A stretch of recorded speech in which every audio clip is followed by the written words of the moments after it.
Саламатсыздарбы, урматтуу агай эжекелер. Аз да болсо дагы билгендерибизди калгандар менен бөлүшүүгө аракет жасап жатабыз. Баарыңыздар видео сабак даярдоонун үстүндө баш катырып ойлонуп жатсаңыздар керек. Андыктан бүгүнкү видео сабагыбыз сиздерге жакшы таасирин берет деген ойдобуз.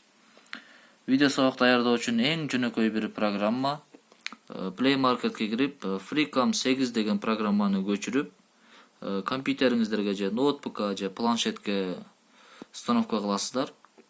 Албетте телефон аны көтөрө албайт. Компьютерге же ноутбукка установка кыласыздар дагы. Ал программанын үстүнө келип туруп мышты эки жолу оң тарабын бассаңыздар, ал программа ачылат. Программа ачылгандан кийин мына жерди карасаңыздар, New Recording деген жазуу турат. Ошону бир бассаңыздар, ошол программа ачылат. Демек, ошол белгиленип турган аймакты гана бул программа тартып, ошол жерди видеого алып берет. Өзүңүздөргө жараша буну кичинертип же чоңойтуп алсаңыздар болот. Балким слайдыңыздарда эң жогорку бөлүгү дагы экрандын жогорку бөлүгүндө дагы камерага алсын деген болсоңуздар, анда ошол жогорку бөлүгүн дагы сиздер мына белгиленген аймакты жогору жака көтөрүп коебуз. Ошол жогору жакта дагы аймакты дагы ала алат. Андан кийин бул жака көңүл бурсаңыздар, бул үн, мен сүйлөп аткан үндү жашыл менен көргөзүп турат.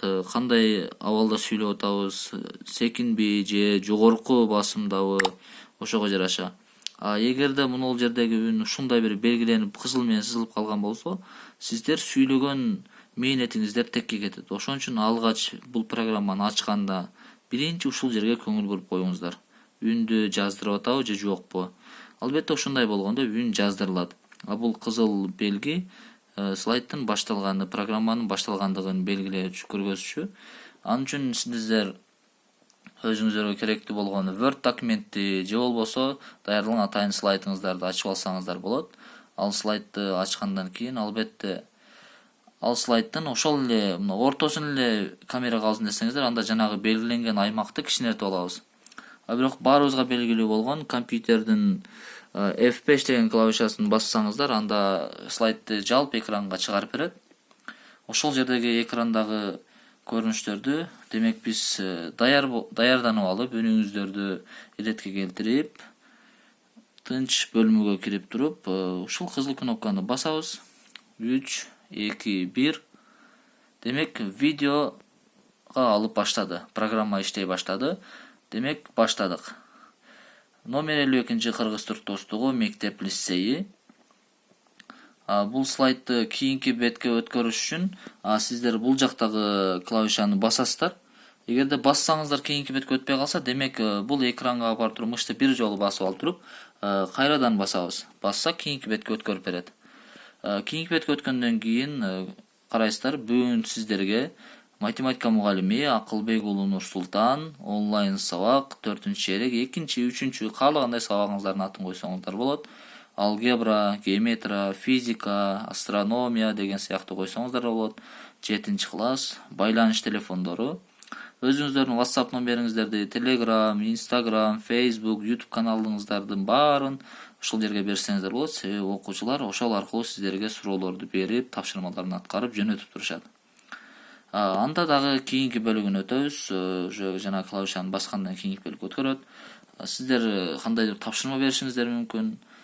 Ошол PowerPoint программасын баарыбыз жакшы эле өздөштүрүп калдык. Ошондо анимация деген бөлүм бар. Анимация берген болсок, жана клавишанын оң тарабында, компьютердин оң тарабында клавиша бар. Ошону бассак, автомат түрдө биз берген анимациялар, суроолор келе баштайт. Бул 15ке барабар. Кийинкиси дагы 15ке. Андан кийинкиси дагы 15ке барабар. Анда банандар, бул 15 болсо, банандар 4төн. Банан 4 болсо, анда сааттар 3төн. Saat 3 болду. Анда банандар 3 эле банан турат. Saat 2, 11, жообу 38 деген сыяктуу жоопторду берсеңиздер болот. Анан кийинки бөлүккө өткөрөбүз. Жаңы темага киришүү деген сыяктуу тапшырмаларды берип, аягында окуучуларга тапшырманы берип бүткөндөн кийин Сиздер компьютериңиздердин оң тарабына барсаңыздар, Escape деген программа клавиша бар. Ошол клавишаны бассаңыздар, автоматтык түрдө жанагы биз видео алып аткан программа токтойт. Ал токтоду. Өзүңүздөргө керектүү болгон видео кандай форматта жазылды текшеребиз, сохранить этсек болобу, болбойбу? Видеого алып баштады. Программа иштей баштады. Демек, баштадык. Номер 52-нчи кыргыз түрк достугу. Видео алыныптыр, үнүбүз бар. Демек, аны сактайбыз. Сактоо үчүн биз бул жака барабыз. Save as video деген жер турат. Ошону бассак, бизде ошол сохранить эткиле деген жазуу келип чыгат. Албетте ал жерге сохранить этип аткандан кийин биз ал жерге ат беребиз. Балким математика онлайн сабак деп коелу. Онлайн сабак. Албетте бул кандай форматта сактап атабыз, ошого да көңүл бурушубуз керек. Форматта биз MP4 форматта сактасак, бардык компьютерлер ачалат. Же телефондар ачалат. Демек, MP4 деп сактайбыз. Албетте сохранить бассак, ал кайсыл жерге сакталат. Экспорт иштей баштады. Бул жерде экспорт кылат. Кандай форматта, ошол экспорт бул жака жеткенде видеобуз аяктайт.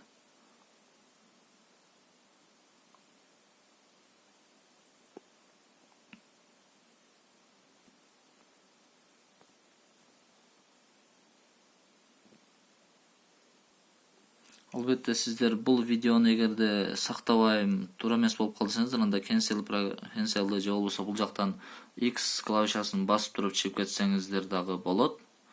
Аны басып чыгып кеткенде сиздерде не сохранить деген жазууну басып коесуздар, сохранить кылбайм.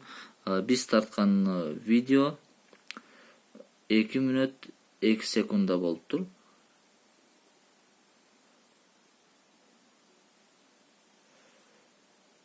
2 мүнөт 2 секундалык видео тарттык.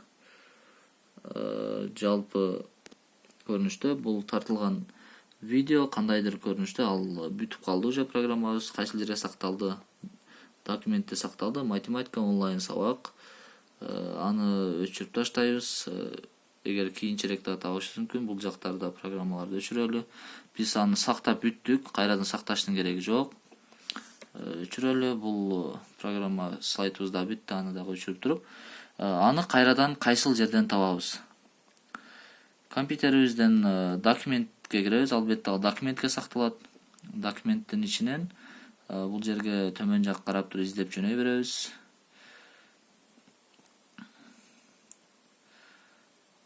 Сактадык, биз эмне деп сактаганбыз? Математика онлайн сабак. Мына бар экен, математика онлайн сабак. Аны бастык. Видео алып баштады. Программа иштей баштады. Демек, жана клавишанын оң тарабында, компьютердин оң тарабында клавиша бар. Ошону баскандан кийин сиздер компьютериңиздердин оң тарабына барсаңыздар, Escape деген программа клавиша бар.